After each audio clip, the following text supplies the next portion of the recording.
let's see, laundry. You can do like a load of laundry for $1.50. $1. You can get a slice of pizza in terms of yeah, you can get pizza in Manhattan for $1. But it's such a low amount that it's hard to even think of what things can be associated with that. All right, tell us what $1.50 a day sounds like to you. $1.50 a day is what I spend on Orbit peppermint gum every day. $1.50 to $1.75 depending where I go. On coffee, if that. I probably spend more on coffee. Yeah. I find in my couch very low nutrition diet.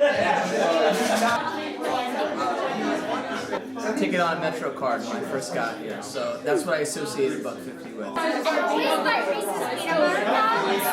is my coffee, not a Starbucks. $1.50 sounds like what is it, like 7 quarters? No. How much is $1? 6. 6 quarters. $1.50 is not a lot of money. I mean, it's the amount you pay to get on the subway. Not even, right? $2.50. You can't even buy a slice of pizza in the city for $1.50. But it's not a lot of money. I mean, in my day-to-day life, $1.50 doesn't really get me very far.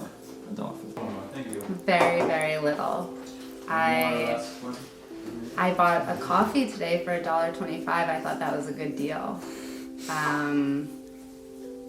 Yeah, I just, even when I'm trying to save money, $1.50 is nothing to me. Like, we had a nice time with it, but to think that other people don't have a nice time with it, not everyone comes together in a joyful way to put $1.50 to make it $3, and it's not joyful. It might be more like, thank God we can come together.